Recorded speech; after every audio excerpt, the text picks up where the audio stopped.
warahmatullahi wabarakatuh. Saya Lisa Mutiara Kasih dari kelas 11-1 ingin menceritakan tentang perlawanan rakyat Kalimantan. Pertempuran ini berlangsung pada tahun 1859 karena Belanda ikut campur tangan terhadap pengangkatan raja di kerajaan Banjarmasin. Diketahui Belanda mengangkat Pangeran Tamijidillah menjadi seorang sultan, padahal di sisi lain ada Pangeran Hidayat yang dinilai lebih berhak, namun ditunjuk sebagai mengkebumikan sehingga memicu kemarahan rakyat untuk menyerang. Kelas selanjutnya itu tokoh perlawanan rakyat Kalimantan.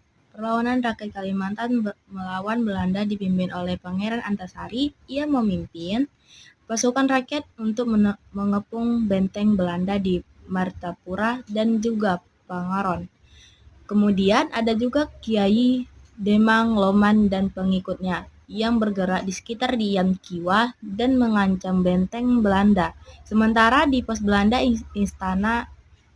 Istana Martapura, Haji Nasrun juga melakukan penyerangan pada bulan Agustus 1859. Tiga tokoh setempat, Haji Busyasin, Kiai Langlang, dan Kiai Demang Loman bersama-sama menyerang benteng Belanda di Tabanio. Sedangkan Pangeran Hidayat tetap mengadakan perlawanan Gerilya Sayang di tahun 1862. Pangeran Hidayat ditangkap oleh Belanda dan dibuang ke Cianjur. Sedangkan Pangeran Antasari diketahui meninggal dunia di tahun yang sama. Baiklah, selanjutnya tokoh kepemimpinan dilanjutkan oleh Gusti Mat Said, Pangeran Mas Tawijaya, Tumenggung Surapati, Tumenggung Naro, Penghulu Rashid, Gusti Mat Seman, dan Pangeran Perbatasari dengan melakukan perlawanan gerilya.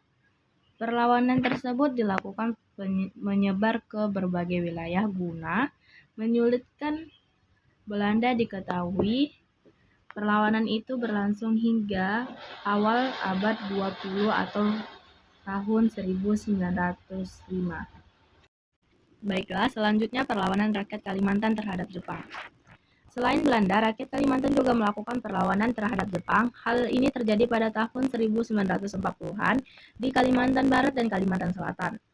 Jepang pertama kali mendarat di Kalimantan Barat pada Februari 1942, sekitar 2 tahun kemudian terjadi pembunuhan massal. Bermula dari informasi yang diterima pihak Jepang bahwa akan muncul perlawanan.